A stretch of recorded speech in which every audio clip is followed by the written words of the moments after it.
கர்த்தருக்கு மகிமையுண்டாதாக. இன்றைய வசனம் ஆதியாகமம் 26ஆம் அதிகாரம் 22ஆம் வசனம். பின்பு அவ்விடம் விட்டு பெயர்ந்து போய் வேறொரு துறவை வெட்டினான். அதை குறித்து அவர்கள் வாக்குவாதம் பண்ணவில்லை.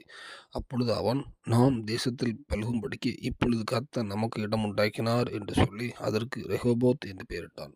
கர்த்தருக்கு மகிமையுண்டாதாக.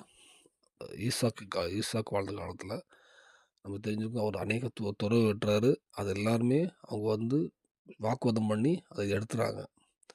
ஆனால் அப்படி இருக்க லாஸ்ட் ஒரு துறவு விட்டார். அங்கேயும் யாரும் வாக்குவாதம் பண்ண வரல. அப்போ அவர் சொல்கிறாரு, இந்த துறவு கர்த்தர் எதுக்கு துறவு சமாதானமாக எனக்கு அதோட தண்ணியை எடுக்க கிருபை செய்தார்னா, நான் பழுகும்படி இந்த தேசத்தில் பழுகும்படி கர்த்தர் எனக்கு இடம் உண்டாக்கினார். ஏன்னா அப்படி அவங்க விரட்டிகிட்டே இருந்தாங்கன்னா அவங்களால கால்நடைகள் தண்ணி இருக்காது. இவங்களுக்கு இந்த இடத்த மாதிரி போயிட்டே இருப்பாங்க. அப்போ இந்த இடத்துல தண்ணி வருது, யாரும் வாக்குவாதம் பண்ணல. அது மட்டும் தண்ணியை அவங்க ஜீவன்கள் எல்லாம் குடிச்சு அவர்கிட்ட ஒரு ஆசீர்வதிக்கிறார், கர்த்தர் ஆசீர்வதிக்கிறார். அப்போ வேதம் சொல்லுது, நமக்கு இப்பொழுது கர்த்தர் நமக்கு இடம் உண்டாக்கினார் என்று சொல்லி அந்த ரெகோபோத் என்று பெயரிட்டான். ரெகோபோத் இனி கர்த்தர் நமக்கு ஒரு ஒரு பழுகிறதுக்கு ஒரு இடத்தை கொடுத்துருக்கிறார் அப்படின்னு அவர் ஈசாக்கு ரெகோபோத் வைக்கிறார். இந்த வேளையில் நம்ம வாழ்க்கையிலுமே நான் அநேக காரியங்களில் முயற்சி பண்ணுவோம். ஒவ்வொன்றா தோல்வியாக இருக்கலாம். அன்றைக்கி ஈசாக்கு அநேக துறவுகளை வெட்டும்போதோ எல்லாமே கைவிட்டு போச்சு.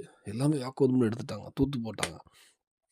இந்த வேளையில் நம்ம அநேக காரியங்களுக்காக ஜெபித்து கொண்டே இருப்போம், போராடிக்கிட்டு இருப்போம். ஆனால் எதுவுமே கிடைக்காம இருக்கலாம். அது பொருளாதார ஆசீர்வாதம் எந்த காரியமாக இருந்தாலும், ஆரோக்கியமாக இருக்கலாம்.